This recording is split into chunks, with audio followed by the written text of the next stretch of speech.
My little ponies, what's up? I hope y'all are doing well and really enjoyed my last video because, oh boy, that was one Tartarus of a job to put together. But hey, I'm really proud of how it turned out, so thank you for showing it love, and I hope you guys will enjoy the debut of the color version of my PNG tuber. I understand that this looks like a different character, but it is indeed the same character I've been using, just seen from a different angle, and yes, I did give her little pawsies because I wanted to. Now, if I can stop tooting my own horn for like 2 seconds, I want to get into today's topic, which I know you've already seen in the title. We're talking about a very specific kind of phenomenon. Why do some femmes latch onto soft-spoken characters like Fluttershy, not because they are soft and kind, but because they want to look like they are. Let's get into it. Now, before we go full sociological analysis, let me explain a little term in case any pony watching is new to this scene. Kinning is to kin a character basically means you identify with them. You're not just a fan, you see yourself in this character, sometimes even to the point of saying, this character is me. And it kind of started off deep in the Tumblr trenches, but has made its way into TikTok, Discord servers, and honestly, everyday language. Some people kin for fun, some people kin because they emotionally imprint. Either way, it is a thing. And Fluttershy kin girls have been around since the dawn of Equestria, if you will. Fluttershy 101. Kindness, quiet, and codependency. Just a little intro here since I'm saving the full Fluttershy deep dive for another video. Fluttershy is the element of kindness. She is timid, gentle, soft-spoken, and up until the later seasons, extremely conflict avoidant. She talks to animals, she nurtures everyone around her, and she's basically the Mother Mary of Equestria. Eventually, she does grow and learn to set boundaries and stand up for herself, and I honestly think she becomes one of the most well-rounded ponies by the end of the show.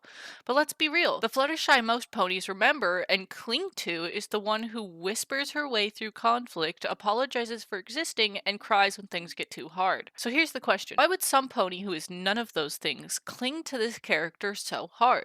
The mask of kindness.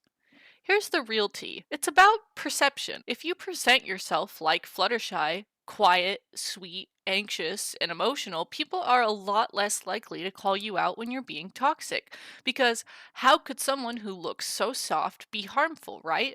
Well, you're wrong. As one of my friends put it, and they said this with their whole chest, women who imprint onto a soft-spoken, kind character to obfuscate and ignore their own toxic personality and past. That line lives rent-free in my brain because it's just so real. Some ponies don't kin Fluttershy because they relate to her softness.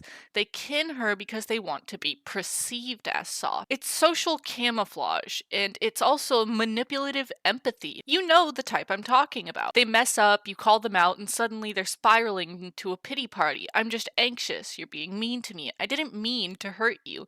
I'm just sensitive. It's not that they can't take accountability, it's that they've learned that they don't have to because their personality has been wrapped in a Fluttershy colored filter. The weaponization of softness. Let's talk about what happens when softness becomes a weapon. It can lead to guilt tripping under the guise of vulnerability, emotional manipulation via crocodile tears, playing the victim to dodge consequences, and acting helpless to shift responsibility onto others, all while putting on this, "ooh, woo, I'm just a little pony wony" energy that makes people feel like they're the bully for holding you accountable.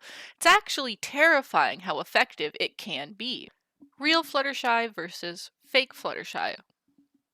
Now let's not get it twisted. Fluttershy herself isn't manipulative. In fact, she goes through major character development. She learns to stand up for herself, she sets boundaries, and she becomes a caretaker without being a doormat. The fake Fluttershy girls, though, they never evolve. They stay in season 1 Fluttershy mode forever because it's convenient, because it lets them be messy and avoid the consequences. A bigger picture. Femme identity and perception. This whole thing plays into a much larger conversation about how women are socialized. We're taught from early on that being quiet, sweet, and non-threatening is ideal. The softness equals goodness, so it makes sense that some ponies would learn to weaponize that image to gain sympathy or control how others receive them. It's not always malicious, but it is manipulative. And that's why we gotta look past the aesthetic and ask, is this person actually kind, or did they just know how to look kind? Fluttershy Kin Girl problem is nothing new and is not exclusive to the My Little Pony fandom. It is a bigger problem that exists within the whole of society, in my opinion. The idea that women need to be soft spoken in order to be likable.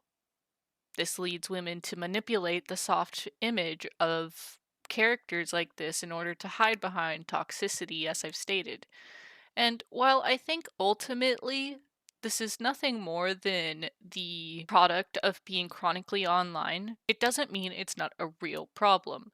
I think we should all strive to be the best versions of ourselves that we can be, even if it's hard. With that being said, let's wrap this video up. I hope you guys will appreciate my opinion piece here, as I feel it is something we all needed to talk about. Make sure to drop your thoughts in the comments. Tell me if you've ever seen this kind of character kitting in action or caught yourself doing it. No judgment, just reflection. And don't forget to like and subscribe so that way you can be here for my next video. And remember, if you think you have some ideas about something you would like to see me talk about, make sure you drop it down in the comments below, because anything My Little Pony related, you know I'll talk about it. See y'all next time, My Little Ponies. Bye!